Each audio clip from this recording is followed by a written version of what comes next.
በአንድ ጀንበር ውስጥ ለውጥን ማምጣት ቢቻል ኖሮ አትጠራጠሩ የዓለም ሰው አብዛኛው በሚባል ደረጃ ዩቲዩበር ይሆን ነበር።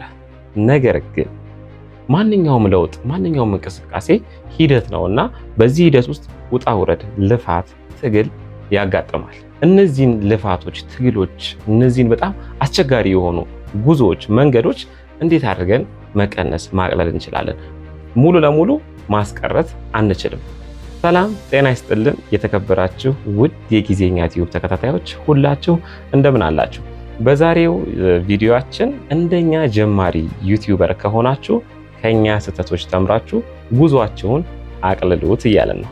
ከኛ ጋር እስከ መጨረሻው ከቆያችሁና በተለይ ዩቲዩብ ለመጀመር ያሰባችሁም ጀምራችሁ መንገዱ የሚያታገላችሁ ሰዎች ከኛ ተሞክሮ አንጻር ወደ እናንተ እናደርስና ከዛ ትማራላችሁ ብለን እናስባለን።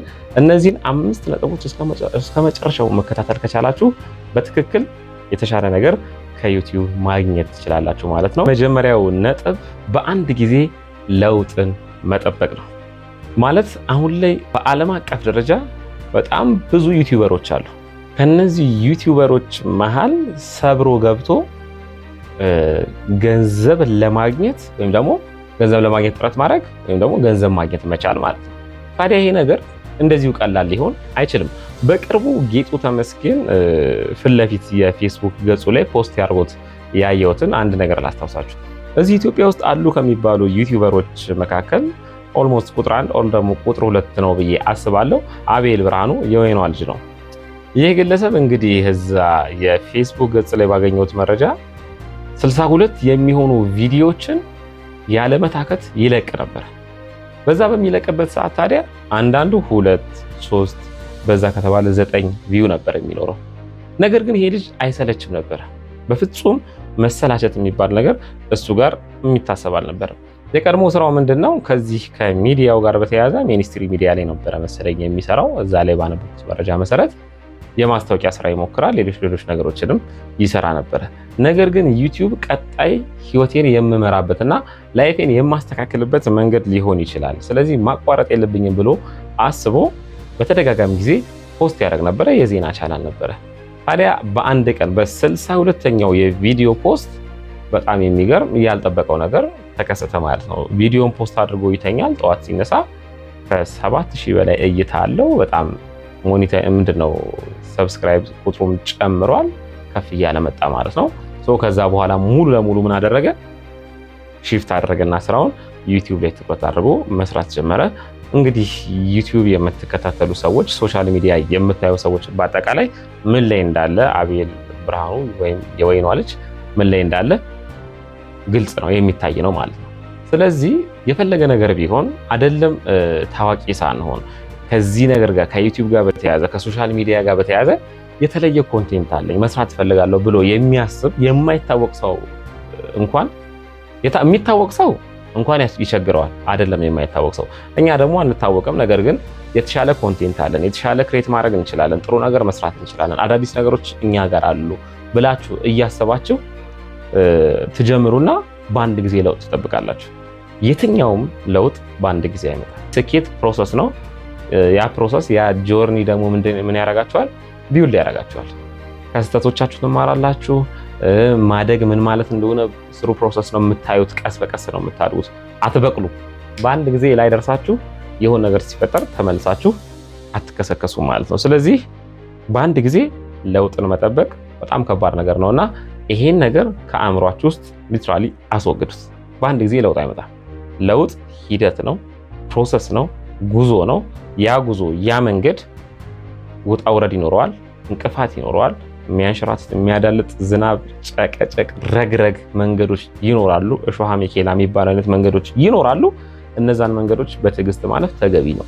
ያን ትግል ለመቀነስ ደግሞ በጣም ኦቨር የሆነ ኤክስፔክቴሽን ወይም ደግሞ የምትጠብቁት ነገር በአንድ ጊዜ ለውጥ እናመጣለን ብሎ መጠበቅ ተገቢ አይደለም። በነገራችን ላይ በአንድ ጊዜ የሚመጣ ለውጥም ጥሩ ነው ብዬ አላስብም። ቀስ በቀስ ሲያድግ ነው አንድ ነገር ደስ ማለት ነው። ወደ ሁለተኛው ነጥባችን ደግሞ ስንሸጋግር ከእናንተ የእውቀት ስታንዳርድ ጋር መሄድ የማይችል ኒሽ አለመምረጥ ማለት እውቀታችሁ ምንድን ነው? ስለምንድን ነው የምታውቁት? እናንተ ሞር ኦፍ እንደዚህ ለመተንተን ነው ወይም ደግሞ ሃይክ ማድረግ ነው ፕራክቲካሊ የሚሰራ ድራማ መስራት ነው ወይ? ናሬት ማድረግ ነው ወይ? መጽሐፍ ማንበብና መጽሐፉን በናሬሽን ማቅረብ ነው ወይ? እነዚህ ነገሮች ካላወቃችሁት በስተቀር ካላወቃችሁት መምረጥ አትችሉም። ዝም ብላችሁ ብድግ ብላችሁ ግን የሆነ ቦታ ላይ ገብታችሁ ስለሆነ ነገር ቁንጽል የሆነች እውቀት ኖሯችሁ ስለዛች ነገር ታወሩና ከዛ መቀጠል ያቅታችኋል። ስለዚህ መጀመሪያ ከመጀመራችሁ በፊት ምን ላይ ስኬታማ ልትሆኑ እንደምትችሉ። ስኬታማ ማለት የሰራችሁት ነገር ገንዘብ ይዞ መምጣቱ ነው አይደለም። የምትሰሩት ነገር በቀጣይነት እስከምትችሉት ድረስ እስከ መጨረሻው መሄድ ይችላል ወይ የሚለውን ማስቀመጥ ነው። ከዛ በኋላ እንዳልኳችሁ ነው 62 ቪዲዮ ሊሆን ይችላል። ዓለም አቀፍ ዩቲዩበሩ በጣም የተሻለ ገንዘብ እያገኘ ያለው አሁን ማለት ሚስተር ቢስት አሁን ቁጥር አንድ ቪዲዮ ፖስት ሲያደርግ ሚኒመም 70 ሚሊዮን ሚኒመም ከአንድ ሰዓት በኋላ ከሁለት ሰዓት በኋላ 40 ሚሊዮን 50 ሚሊዮን ቪው አለው። ያን ነገር ግን ለማድረግ በቀጥሏል ማለት ነው። ህይወት መቀጠል ነው። በየትኛውም ሁኔታ ውስጥ ብትሆን ታጋሹን ሲባል እስከ መቼ ነው የምታገሰው? ያን ነገር እስክታገኘው ድረስ። ግን እዛ ደረጃ ለመድረስ በመቀጠል ውስጥ ነው። በመጀመሪያዎቹ 2-3 ቪዲዮዎች በመጀመሪያዎቹ 4-5 ቪዲዮዎች እንትን ቢል ኖሮ ጊቫፕ ቢያደርግ ኖሮ እዚህ በደረጃ ላይ አይደርስም ነበር ማለት ነው። ስለዚህ ለውጥን በአንድ ጊዜ መጠበቅ አያስፈልግም፣ መቀጠል አለብን። ሁለተኛ ደግሞ መቀጠል የምንችለውን ነገር አውቀን መስራት መቻል አለብን።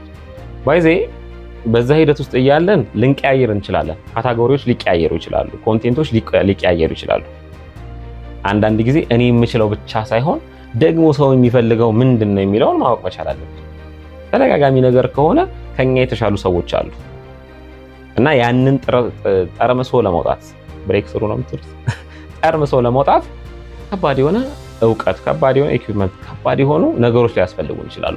ቀለል ባለ ነገር ግን ለምሳሌ እኛ ስቱዲዮ እናሳያቸዋለን። በእርግጠኝነት ብትመጡ ከምን አይነት የወዳደቀ እንኳን ማለት ከባድ ነው። ከተለያየ ነገሮች ተሰብስበው ነው እዚህ እናንተ ጋር የሚደርሱት።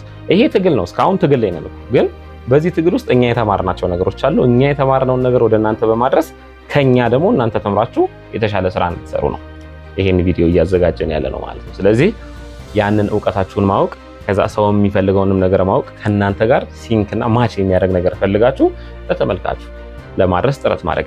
ይሄንን አድርጉ ስትባሉ ግን ነው ተመልካቹ የሚፈልገው ኦድ የሆነ ነገር ነው፣ በጣም እንትን የሆነ ነገር ነው ብላችሁ ኃጢአት የሆነ ነገር መስራት ተገቢ ነው ብያለሁ። በፍጹም እንዳታስቡት። ራሱ እንደዚህ አይነት ነገር ሰርቶ ገንዘብ ከማግኘት ቢቀር ነው የሚሻለው። በተለይ እንደኛ እንደ ኢትዮጵያውያን ባህል፣ ወግ፣ እሴት፣ ሃይማኖት ብዙ ነገር ያለን ሰዎች ነንና ሌሎቹ ሰዎች ስላረጉ ሌሎች አካላቶች ስላረጉ ብላችሁ በፍጹም ይሄን ነገር አታድርጉ ባካችሁ። የተሻለ ነገር ሰርታችሁ ግን የምታስቡት ቦታ መድረስ ትችላላችሁ። ይሄንን ነገር ካረጋችሁ ማለት ነው። ወደ ሶስተኛው ነጥባችን ደግሞ ስንሸጋገር በወጥነት የሰራናቸውን ኮንቴንቶች አለመልቀቅ ወይም ፖስት አለማድረግ ኦር ደግሞ ቪዲዮ አለመስራት ማለት ነው። ብዙ ጊዜ አሁን የኛ ትልቁ ችግር ምንድነው? በእርግጥ ያው ቤተሰብ እናስተዳድራለን፣ የተለያዩ ስራዎችን እንሰራለን። ከዩቲዩብ አሁን ላይ እያገኘን ያለነው ገንዘብ የለም፣ ግን ወደፊት እናስባለን። ወደፊት ለምናስበው ነገር ዋጋ መክፈል አለብን። ግን ብዙ ጊዜ እንደዚህ አይነት ችግሮች ያጋጥሙናል። በሰዓቱና በጊዜው በወቅቱ ፖስት አለማድረግ ማለት ነው። ብንችል በሳምንት ውስጥ 2 እንደው ብንችል፣ ካልቻለን ግን በሳምንት 1 ጊዜም ቢሆን በደንብ በወጥነት ኮንቴንቶቻችንን ፖስት ማድረግ መቻል አለብን። በወጥነት ሰዓቱን፣ ጊዜውን፣ እለቱን እያንዳንዷን ነገር መጥነን ለምሳሌ እሁድ 12 ሰዓት የምትለቁ ከሆነ በሚቀጥለው እሁድ 12 ሰዓት በፍጹም መዛባት የለበትም። በተቻለ መጠን ማለት ነው። ይሄንን ነገር ስናደርግ ሲስተሙ ያውቀናል። ከዛ ይሄ ፎር ዩ ፔጅ የሚባለው ወይም ደግሞ ፊት ለፊት ገጽ ላይ የመውጣትና የመታየት እድል ይሰጠናል ማለት ነው። ያ ሲስተም እስኪያውቀን ድረስ ለምን የሆነ ሰዓት ላይ በጣም ብዙ ሺህ ፎሎወርስ ካለ ብዙ ሚሊዮን ፎሎወርስ ካለ የለቀቀው ነገር ሁሉ እንደሚታይልህ ታውቀዋለህ፣ ኤኒ ታይም ቢሆን ጭምር ማለት ነው። እስከዛ ግን እዛ ሲስተም ውስጥ ለመግባት እዛች ሀዲድ ውስጥ ገብተን ረጅም ለመጓዝ የምትሰሯቸውን ኮንቴንቶች ከነ ይዘቱ ጭምር አለመዘላበጥ።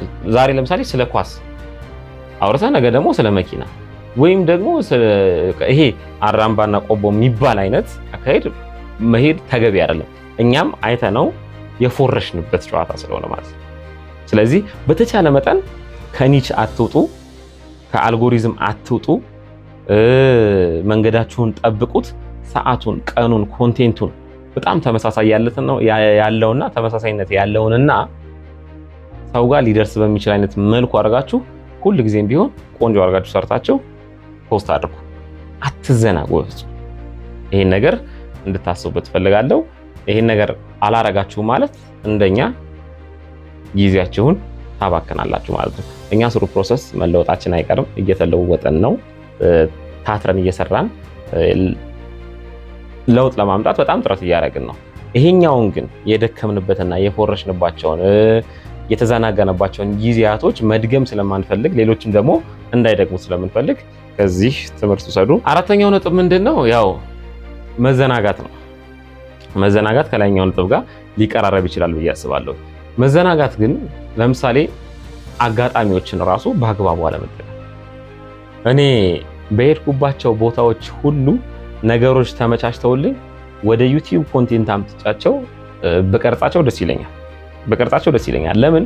እነዛ አጋጣሚዎች ድጋሚ አይገኙም።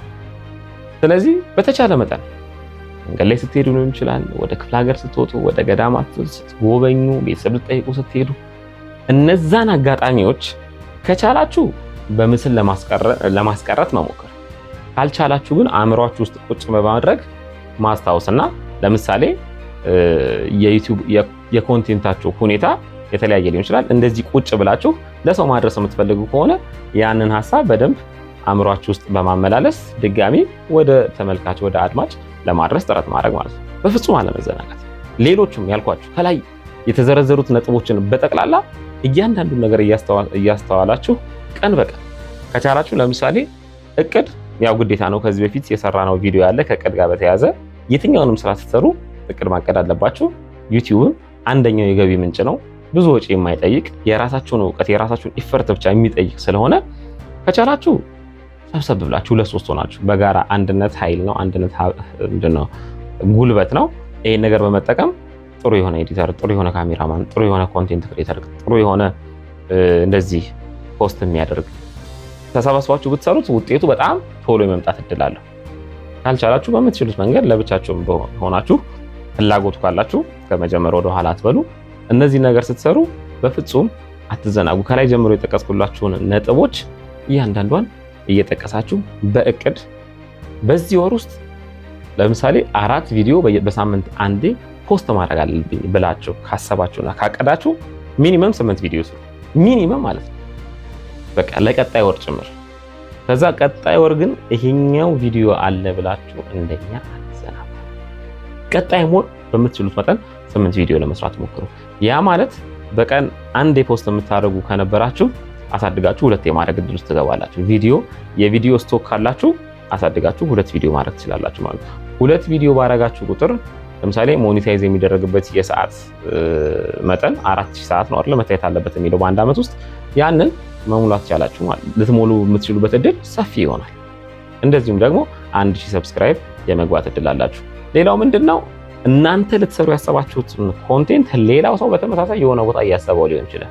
ስለዚህ ዓለም ምንድነው? ውድድር ነው። በዚህ ውድድር ውስጥ ለምን እሱ ሰራው ለምን ከሌ ሰራው ብለህ ኮምፕሌን ማድረግ አትችልም። ቀድሞ መገኘት ያንተ ፋንታ ነው ወይም አንቺ ፋንታ ነው።